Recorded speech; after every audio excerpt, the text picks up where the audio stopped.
Laurent Wauquiez, notre invité, bonjour. Bonjour. Député UMP de Haute-Loire, ancien ministre des Affaires européennes. Et maire du Puy-en-Velay, monsieur Bourdin. Et maire du Puy-en-Velay. N'oubliez pas la lentille.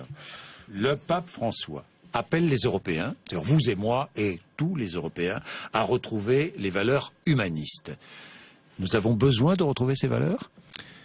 D'abord, moi j'aime bien ce pape. Je trouve qu'il vient comme ça à Strasbourg, je trouve ça assez extraordinaire. C'est quand même un monsieur qui a un certain âge. Et il dit à l'Europe, réveillez-vous. Reprenez confiance en vous. Allez de l'avant. Ne soyez pas rabougris. Je trouve ça assez extraordinaire. Ne mettez pas en rebut les plus faibles. Oui, mais... Les personnes âgées, les jeunes, les pauvres, les migrants. Oui, mais il dit aussi quelque chose, c'est réveillez-vous, ayez confiance en vous. Voilà, l'Europe, elle porte des belles valeurs. Vous avez des belles racines. Vous avez des racines chrétiennes. Assumez-les. Vous êtes une Europe qui a apporté les droits de l'homme à la planète. Assumez-le. Vous avez des belles valeurs. Et donc j'aime bien, moi, ce discours. Je trouve que c'est un discours, au fond, de quelqu'un qui nous dit ayez confiance, reprenez de l'énergie, repartez de l'avant. Et je crois beaucoup à ça. Et je crois qu'au fond... l'Europe sera bougrie parce qu'on nous explique, et ça vaut aussi pour la France, que pour s'adapter à la mondialisation, il faut qu'on renonce à ce qu'on est. Eh bien, au fond, ce qu'a dit le pape, c'est plutôt l'inverse. Il nous a dit, pour vous adapter à la mondialisation, retrouvez ce que vous étiez. J'aime bien. Bien. Et il a dit, je vais entrer dans 2-3 détails, il a dit, on ne peut tolérer que la mer Méditerranée devienne un grand cimetière. Vous êtes d'accord avec ça? Bien sûr qu'il a raison là-dessus. Mais ça signifie quoi aussi? Ça signifie que quand on a une immigration qu'on n'est pas capable de réguler, et là, c'est le politique qui parle. Le pape, c'est une figure spirituelle, humaniste, religieuse. Quand on a une immigration qui n'est pas régulée, quand on laisse s'ouvrir de faux espoirs, qu'on a des gens qui traversent en masse l'Afrique, qui sont instrumentalisés par les passeurs, qui sont rackettés à cette occasion, avec 3000 morts depuis janvier. Avec des drames humains qui sont à l'arrivée, on ne peut que se dire que Schengen ne marche pas, que l'Europe de l'immigration ne marche pas, et que de ce point de vue, il faut qu'on retrouve un équilibre qu'on a perdu. L'Europe aujourd'hui, en réalité, en prétendant avoir une politique de l'asile qui est ouverte, n'aboutit qu'à des drames humains. L'Europe doit offrir aide et accueil aux clandestins, a dit le pape François. Vous êtes d'accord avec lui ou pas? Non, là, je ne suis pas d'accord avec lui. Voilà, et je ne suis pas d'accord avec lui. Pourquoi? Je ne suis pas d'accord avec lui parce que je pense que ce à quoi on aboutit, c'est... N'est-ce pas les valeurs humanistes de l'Europe? N'est-ce pas? Je ne sais pas, moi, Monsieur Bourdin. Oui. Est-ce que les valeurs humanistes de l'Europe, c'est effectivement d'aboutir à accueillir une immigration clandestine? Non. Et là, par contre, j'ai une différence. Est-ce que l'Europe peut être le continent au monde qui accueille le plus d'immigrés, et y compris d'immigrés irréguliers? Non, je ne le crois pas. Et je pense que ça n'est pas une bonne solution. C'est pas une bonne solution pour la France, et c'est pas une bonne solution non plus pour les gens qui viennent. Parce que, comme vous l'avez dit, et comme le pape là, par contre, avec justice l'a dit, il y a des drames humains à l'arrivée. Donc moi, je pense que notre politique européenne de l'immigration ne marche pas. Vous savez, je l'ai dit. Donc la solution, c'est de fermer les frontières? La solution, c'est de les contrôler. La solution, c'est quoi? C'est qu'une immigration du travail, oui. Une immigration du social, non. Parce que ça aboutit à une perversion de l'immigration et parce que ça aboutit au drame humain qu'on a en illustration. Donc là-dessus, il faut être très clair. Pour moi, la France, avec le contexte économique qu'on a, ne peut plus accueillir autant d'étrangers que par le passé. Donc là, vous n'êtes pas d'accord avec le pape François, vous allez peut-être d'accord sur un autre volet, l'euthanasie, l'avortement. La vie est éliminée sans trop de scrupules, dit-il. Vous êtes d'accord? Il le dit évidemment avec la force de ce qu'est le pape catholique. Oui. Mais n'empêche, est-ce que vous êtes d'accord ou pas avec ce qu'il dit? Je vais vous répondre. Alors allez-y, répondez-moi. Il y a quelque chose qui me frappe. On est dans notre société moderne à défendre la préservation des espèces animales. On dit le triton ailé, il faut préserver la vie du triton à 3 cornes. On dit le loup, il faudrait une diversité animale, donc il faut préserver le loup. Et l'homme? L'homme, par contre, on est prêt à faire toutes les combines médicales. Vous êtes pour préserver le loup? Non, mais monsieur Bourdin, je vous pose la question. Non, mais je vous laisserai terminer. Non, mais au passage, je vais d'abord terminer et ensuite je répondrai sur le loup, parce que j'aime bien quand même que ce soit un tout petit peu cohérent. Non, parce que la et donc d'un côté, dans une société où on nous dit écologie animale, préservation des espèces humaines, respect de la nature, par contre, on est prêt à trafiquer l'espèce humaine? On est prêt à faire de la GPA?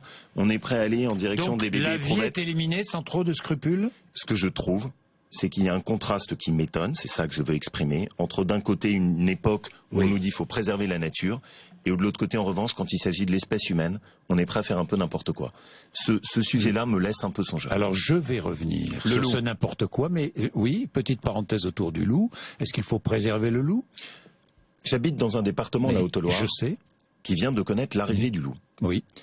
Vous imaginez ce que ça représente pour des familles qui vivent et qui se disent, voilà, à notre porte, la nuit, sur la forêt, on a peut-être un loup qui est à côté. Des agriculteurs qui se battent pour élever leurs moutons, leurs troupeaux, qui essayent de le faire avec un bien-être animal et qui retrouvent le lendemain matin des moutons déchiquetés par le loup avec des crocs qui ont perforé jusqu'à la carotide et un mouton qui agonise pendant des heures et des heures. Et on a des braves gens qui sont ce que j'appelle moi les bobos écolos, qui nous expliquent non, il n'y a pas de problème, il faut garder le loup et vous allez faire la réserve d'indigènes de la République française. Je suis le président des élus de la montagne et je voudrais dire très clairement qu'on en a assez. On en a assez de se faire prendre pour une réserve d'indigènes. On en a assez qu'on nous dise, voilà, accueillez chez vous le loup, il n'y a pas de problème, vous n'avez qu'à vivre avec. Donc, qu'est-ce que vous demandez? Qu'on puisse tuer le loup librement? Ce que je demande, c'est qu'il y ait enfin des politiques de maîtrise du développement des meutes de loups qui se développent à une vitesse extrêmement importante. Il faut savoir en plus que ça coûte très cher, c'est de l'argent qui est totalement gaspillé, parce que dès qu'il y a des dégâts, c'est éliminé. Donc je le dis, il y a eu une parole de Manuel Valls qui a été faite au Congrès des élus de la montagne. Pour l'instant, il n'y a rien. Il n'y a rien qui bouge. Mais on est sur du délire là-dessus. Enfin, c'est-à-dire autant que dans des réserves naturelles, il puisse y avoir des loups, oui, mais vous ne pouvez pas faire cohabiter l'homme, les exploitations agricoles et le loup. Alors parlons de l'homme. La loi autorisant l'IVG à 40 ans, il y a à l'Assemblée nationale une proposition de résolution un peu solennelle réaffirmant le droit fondamental à l'IVG. Vous vous associez à cette résolution? D'abord, la loi sur l'avortement, c'est un équilibre. C'est un équilibre qui est précaire, un équilibre dans lequel il faut faire attention à tout, parce que... Précaire, ça veut dire quoi? Qu'il faut la renforcer? Non, ça veut dire qu'au contraire, c'est une loi qui a un point d'équilibre entre, d'une part, la volonté de respecter la vie, on en parlait, et puis d'autre part, la défense des femmes et aussi des drames personnels qui peuvent être compliqués. Cet équilibre-là, pour moi, il ne doit pas être mis en cause. Ça doit être quelque chose auquel on ne doit toucher que de façon très précautionneuse. Et si la volonté du gouvernement est de revenir sur cet équilibre, alors je serai contre. Mais non, cette résolution a été signée. Est-ce que vous vous associez à cette résolution, réaffirmant... Monsieur Bourdin, je peux vous poser une question? Ce droit fondamental à l'IVG. Je peux vous poser une question? Mais oui, mais c'est pas moi, c'est pas vous qui posez les questions, c'est moi. Laurent Wauquiez, mais allez-y, posez-moi la question. Je vais quand même me permettre de vous poser une question qui apportera une réponse. Permettez-vous, parce que moi je ne suis pas en politique. Oui, d'accord, mais vous regardez les choses. Oui. Vous avez l'habitude de dénoncer ici l'agitation politique. Vous avez l'habitude de dénoncer les textes qui changent. J'aime pas trop le mot, mais remarquez, oui. Disons qu'en général, vous rentrez dans le tas. C'est plutôt ce que vous aimez faire et c'est ce que j'apprécie aussi. Bien sûr. Bon, cette loi, elle change quelque chose? Non. Cette loi, elle apporte quoi que ce soit? Non. C'est-à-dire cette résolution? C'est une pure pétition de principe. Moi, je n'aime pas ça. C'est pas ma conception de l'action politique. Donc vous ne vous associez pas à cette résolution? C'est pas ma conception de la politique. Ma conception de la politique, c'est soit vous voulez changer les choses. Tous les groupes à l'Assemblée nationale s'associent à cette résolution. C'est pas pour ça que vous êtes obligé de vous y associer. On est bien d'accord. Pourquoi est-ce que vous ne vous y associez pas? Mais tout simplement parce que quand on fait des lois, c'est pour faire des choses. C'est pas pour faire le beau. C'est pas une loi, c'est une résolution. C'est pas tout à fait pareil. Mais pour moi, le Parlement n'est pas fait pour ça. Le Parlement, il est fait pour agir. Mais vous avez des réticences autour de... Je peux répondre? Allez-y. Vous me demandez de répondre. Allez-y. Le Parlement, il est pour faire des choses concrètes. Le Parlement, il est pour agir, faire en sorte que sur le chômage, ça bouge, que pour les familles, on puisse prendre des nouvelles dispositions, que sur le financement des études pour les enfants, on avance, que sur la régulation de la justice, ça avance. Le Parlement, c'est pas fait pour faire des résolutions gazeuses, qui sont juste des postures, dans lesquelles on prend des postures... C'est une résolution gazeuse. Ben, bien sûr, ça change rien. Donc pour moi, réaffirmer le droit à l'avortement, c'est une résolution gazeuse. Est-ce que ça change quelque chose? Est-ce qu'il y a quoi que ce soit qui va bouger avec cette résolution? Non. Est-ce qu'on change le droit à l'avortement? Non. Est-ce qu'on aboutit à le faciliter? Non. Est-ce qu'on aboutit à mettre plus de garanties? Non. Donc c'est une pure posture. Que faire contre les centres pratiquant l'IVG qui ferment, de plus en plus nombreux? Eh bien là, monsieur Bourdin, on est dans le concret. Là, on est dans le concret. Et là-dessus, on peut se poser... Il faut permettre la réouverture de ces centres, il faut aider justement au développement de ces lieux où on pratique l'IVG. Moi, il y a un aspect que je trouve qu'on a beaucoup abandonné, c'est la prévention. Aider les femmes à avoir la maîtrise de leur corps. Accompagner des jeunes étudiantes à avoir les informations. Les accompagner sur la maîtrise dans le moment d'émancipation de l'adolescence. Ça, c'est des vrais sujets aussi. Pourquoi on n'en parle pas? Pourquoi est-ce que cette question... on en parle. Mais on en parle, Laurent Wauquiez. Et oui, mais monsieur Bourdin... Mais la contraception... Non mais monsieur Bourdin, juste pardon. La grande différence entre l'échange que là on a, c'est que c'est concret. Là, on parle de sujets qui sont précis. Comment est-ce qu'on aide l'information sur une adolescente? Comment est-ce qu'on fait en sorte que les centres puissent être financés ou non? Ça, c'est des vraies questions. Quel équilibre entre la liberté d'une étudiante... Mais est-ce qu'il faut revenir sur cette loi ou pas? Est-ce que je vous ai dit ça? Évidemment non, non, je vous pose la question. Je vous dis qu'on a un point d'équilibre sur lequel je ne souhaite pas qu'on puisse revenir et qu'il faut toucher de façon très précautionneuse. Mais comment se fait-il que 3 à 5 000 femmes partent encore pratiquer l'avortement à l'étranger parce qu'il n'y a pas suffisamment de lieux en France? Est-ce que cette résolution apporte des réponses? Non. C'est là où je vous dis et je le maintiens, c'est de la résolution qui est de la pure posture, dans lequel on ne traite pas les problèmes. Est-ce que vous associez à toutes celles et ceux qui contestent ce droit à l'avortement? Ça n'est pas, c'est justement... Je vous pose la question. Mais je vous ai répondu très clairement. Non. Je vous ai dit, c'est un point d'équilibre que je ne souhaite pas qu'on change. Je ne peux pas être plus clair. Il faut poser les réponses, il faut poser les questions, il faut écouter les réponses, monsieur Bourdin. Bien, la France suspend la livraison du premier navire de combat Mistral à la Russie. Je dis bien, c'est même pas une suspension, c'est reporte. C'est le mot exact, parce que les mots ont leur valeur. Reporte, c'est une bonne décision ou pas? On reporte pourquoi? On n'a pas les éléments. Parce que la Russie est en guerre. On n'a pas les éléments pour prendre la décision. Parce que la Russie est en guerre et qu'on ne livre pas un navire de guerre à une nation en guerre. Eh bien, je vais vous dire mon sentiment. Oui. Est-ce que la France a vraiment envie de se payer une nouvelle guerre froide avec la Russie? Mais je trouve cette décision absurde pour 2 raisons. La première, c'est d'abord qu'on tergiverse et qu'on a tous les éléments sur la table, que Hollande décide. Que pour une fois, on est un président de la République qui décide. Ce président de la République, il est incapable de décider. La guerre, on sait qu'il y a le conflit qui s'oppose, alors on peut en penser différentes choses sur la Crimée, peut-être on y reviendra. Non, pas la Crimée, hein. Maintenant, c'est fini la Crimée. L'Est de l'Ukraine, le Sud-Est de l'Ukraine, le Donbass. Sur le Sud-Est de l'Ukraine. Oui. On peut en penser ce qu'on veut. Oui. Bon. On a les éléments aussi de notre relation avec la Russie. François Hollande a échangé avec Vladimir Poutine. Il n'est pas capable de décider? Mais qu'est-ce que c'est que ce président de la République? Enfin, c'est ce que je trouve. Pourquoi a-t-on signé ce contrat Ce que je trouve très frappant. Pardonnez-moi. Ce que je trouve très frappant, c'est que sur ce dossier comme sur les autres, on a l'image au fond d'un président de la République qui est incapable de prendre une décision. Premier élément. Deuxième élément.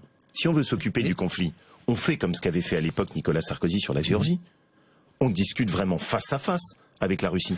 Mais on ne fait pas semblant de fermer la porte tout en étant incapable de faire bouger les choses. N'a-t-on pas montré notre faiblesse face à la Russie à l'époque, en 2011, en signant ce... Quel était l'objectif? Quel était l'objectif en 2011, quand on a signé ces 2 contrats? Moi, monsieur... Ces contrats pour ces 2 navires? Ce que je retiens, c'est qu'il y a une époque où on a eu la même situation. C'était celle du conflit en Géorgie. Il y a une époque où, de la même manière, il y avait des tensions autour de la Russie. Et à l'époque, Nicolas Sarkozy était allé directement, il avait négocié avec Vladimir Poutine, on avait fait, ça avait été les échanges qui avaient été musclés. C'est Vladimir Poutine qui avait décidé, quoi. Ça vous plaisantez? À l'arrivée.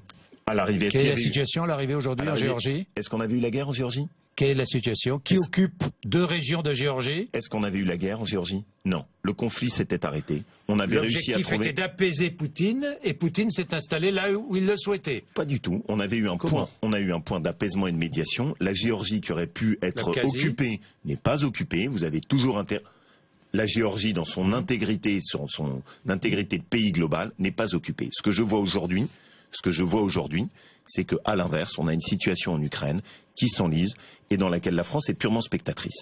La deuxième chose, et celle-là je la dis très simplement, je ne souhaite pas qu'on rentre dans un conflit régulier, récurrent avec la Russie. Avec la Russie, il faut dialoguer, avec la Russie, il faut négocier, avec la Russie, il faut parfois faire pression, mais avec la Russie, vous ne fermez pas la porte mollement en disant on attend. Ça, c'est la pire des situations. L'UMP, disparition primaire pour la présidentielle, répète Nicolas Sarkozy, tout le monde d'ailleurs répète primaire pour la présidentielle. Oui, vous avez vu, tout le monde est favorable aux primaires. Mais alors personne ne dit quelle sorte de primaire, quel périmètre souhaitez-vous? Si vous faites des primaires, vous faites des primaires ouvertes. Sur une base qui est simple, les gens qui croient à vos idées et vos valeurs. Donc vous proposez à toutes les personnes qui ont envie de s'impliquer dans la décision du président de la République. Tous les citoyens? Du président de la République. Tous les République. citoyens? Oui, mais à une condition. C'est que le but, c'est qu'ils disent, bah oui, moi je crois aux valeurs que vous défendez. Je crois aux valeurs de la droite et du comment centre. Comment pourrait-on organiser ces primaires? C'est-à-dire qu'on fait signer... Bah oui, tout simplement. Est-ce que vous reprenez par exemple l'exemple du... socialiste? Est-ce que vous reprenez l'exemple socialiste? Oui, mais le principe, il est assez simple. C'est que le but, c'est pas que ce soit les militants communistes qui choisissent... Mais pas que les militants, si j'ai bien compris, UMP ou les militants du futur parti. Non, c'est-à-dire que l'objectif est que ce soit ouvert. Mais, Monsieur Bourdin, sur ces primaires... Oui. Les primaires, oui. Ne parlez que de ça, non. Il y a quelque chose qui me... Enfin, qui parle que de ça, ce sont les candidats à la présidence de l'UMP. Mais c'est bien pour ça que je vous apporte ma réponse. Oui. C'est les primaires, oui, ne parlez que de ça, non. Pourquoi? Je vois chez certains une espèce de mono-obsession de la primaire. Nicolas Sarkozy, oublie pas un aspect. La primaire, c'est un moyen. C'est pas une fin. La première question qu'il faut qu'on se pose et que se posent vos interlocuteurs, c'est ils défendent quoi? Ils croient au travail ou ils continuent à défendre l'assistanat? On est sur le RSA ou, comme je le préconise, on met en face 5 heures de travail d'intérêt général? Sur les impôts, comment est-ce qu'on baisse la dépense publique? Sur la justice, est-ce que vous êtes sur la même politique de Madame Taubira qui veut définir la politique pénale en fonction du nombre de places de prison? Ou est-ce que vous assumez de dire oui, il faut qu'on avance sur la politique pénale? Sur l'immigration, comme on l'a évoqué, est-ce qu'on continue à dire, bah non, on a le regroupement familial, l'immigration... C'est le programme de François Fillon, ça, ou le programme d'Alain Juppé, ou le programme de Nicolas Sarkozy, ou le programme... Mais c'est important. Oui. La première chose que doit faire une famille politique dans l'opposition, c'est ce qu'elle n'a pas fait depuis 2 ans, c'est proposer des choses et être audible. Et pour moi, l'élection qu'on aura à l'UMP, samedi, on tourne la page d'une opposition qui était devenue inaudible. Samedi, il faut tourner la page des divisions intestines, et donc mon obsession à moi, c'est pas la primaire. Mon obsession, c'est de recréer à nouveau un espace... Vous croyez que vous tournez la page à l'UMP? Non, mais vous avez vu ce qui s'est passé samedi à Bordeaux. Vous tournez la page. C'est bien pour ça que ce que je souhaite, c'est que ce samedi, on ait un score qui soit large, qui permette de tourner la page des divisions et de redonner un élan. Donc, moi, je ce me samedi, satisfais vous pas. élisez votre candidat à l'élection présidentielle, si j'ai bien compris. Si Nicolas Sarkozy, est élu président de l'UMP, je il vous sera adore. Candidat. Mais, non, mais enfin, vous êtes extraordinaire. Pourquoi est-ce que Nicolas Sarkozy est candidat?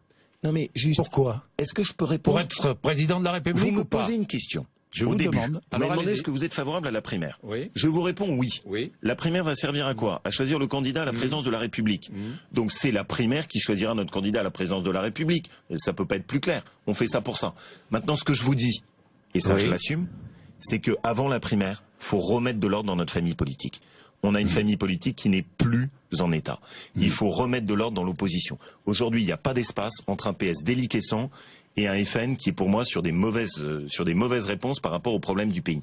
Ben moi, ce que je veux, c'est qu'il y ait à nouveau une droite et un centre qui fassent entendre leur voix. Et plusieurs candidats de droite et du centre. On est bien d'accord. Et en attendant, un chef à l'intérieur. En attendant, un chef à l'intérieur de notre famille politique avec une équipe renouvelée autour. Il y aura une primaire. Bon. Je peux pas mieux vous répondre, faites pas semblant. Avec une primaire qui sera chef sans être chef, quoi, si j'ai bien compris. Bah non. Laurent Wauquiez. Non. Alors est-ce que vous renvoyez dos à dos à Alain Juppé, Nicolas Sarkozy? Monsieur Bourdin, vous savez qui je soutiens? Oui. Bon, je soutiens Nicolas Sarkozy. Pourquoi je le soutiens? Je le soutiens parce qu'à mon avis, c'est le seul qui est capable de faire en sorte qu'on ait une famille de la droite et du centre qui assume ses valeurs. Voilà, et qui redonne un peu d'énergie et de dynamisme. C'est ça qui m'intéresse. Voilà. Alain Juppé n'assume pas ses valeurs? C'est pas ce que je dis, vous voyez bien qu'on n'est pas d'accord sur tout. Bon, par exemple, Alain Juppé est favorable à la loi Taubira. Oui. Bon, bah moi je suis pas favorable à la loi Taubira. Alain Juppé a une vision... comme l'a dit Nicolas Sarkozy. Voilà. Alain Juppé a une vision sans doute de l'immigration dans lequel il y a moins de régulation. Avec Nicolas Sarkozy. J'ai des différences. Cela étant, Monsieur Bourdin, avoir des différences à l'intérieur d'une famille politique, c'est pas un problème si elles s'additionnent. Alors que là, ce que c'était des affrontements. Ça, c'est ce que je veux qu'on tourne. On va écouter Nicolas Sarkozy sur un autre point, écoutez. J'avais voulu Rachida Dati comme garde des Sceaux parce que je m'étais dit que Rachida Dati, avec père et mère algériens et marocains, pour parler de la politique pénale, ça avait du sens. Ça a du sens quand on a un père algérien, une mère marocaine. Ça a du sens pour parler de la politique pénale? Quand on est comme Rachida Dati avec un parcours, qui est quand même un parcours qui force le respect. Enfin, Rachida Dati, c'est pour moi l'incarnation de on connaît mieux le pénal lorsqu'on a un père algérien et une mère marocaine, non? Je peux répondre 2 secondes? Oui, allez-y. Quand on a quelqu'un qui est de l'incarnation de la méritocratie républicaine, qui part d'une famille modeste, qui lui a inculqué, et elle en parle très bien, des valeurs de travail, d'engagement, qui a gravi petit à petit tous les échelons de la République, qu'elle devienne un des grands ministres d'un gouvernement, en s'occupant d'un des postes aussi importants que celui de garde des Sceaux, oui, ça a du sens. Et je vais rajouter autre chose. Moi, qu'est-ce que j'aime chez Rachida Dati? C'est une personnalité que j'aime beaucoup. Il y a deux choses que j'aime. La première d'abord, c'est que c'est quelqu'un qui est direct. Elle dit les choses. Elle n'est pas dans les filets d'eau tiède. Il y a tellement de politiques qui vous disent plus rien. Moi, j'aime bien ça chez Rachida Dati. Et la deuxième chose, c'est que c'est quelqu'un qui défend la République. Je connais personne qui soit plus engagé qu'elle pour défendre la République et une vision de l'intégration républicaine. Et donc, ce qu'a très bien dit Nicolas Sarkozy, et effectivement, ça a du sens. À un moment où il y a tellement de dénigrement de la communauté musulmane... Pour parler de la politique pénale, il vaut mieux avoir un père algérien et une mère marocaine. C'est pas du tout ce qu'il a dit. Ce qu'il a dit, c'est que... C'est ce que j'ai entendu, moi, non? C'est ce que vous avez voulu entendre, monsieur Bourdin. Non, pas du tout. Qu'est-ce qu'il a dit? Non, moi j'ai rien voulu du tout. Ce qu'il a dit, c'est qu'il avait voulu faire de quelqu'un qui est l'incarnation de la méritocratie républicaine un des ministres les plus importants du gouvernement. Eh bien, c'était une bonne décision, précisément parce qu'on a affaire à quelqu'un qui n'est pas dans la défense du communautarisme, mais qui est dans la défense de l'intégration républicaine. C'est ça que j'aime, l'assimilation. Ça, c'est ce que plaide, ce que porte Rachida Dati. Et comme en plus elle le fait avec de l'énergie, c'est quelqu'un que j'aime beaucoup. Bien, merci Laurent Wauquiez. Il est 8h57. Vous êtes sur RMC et BFM TV.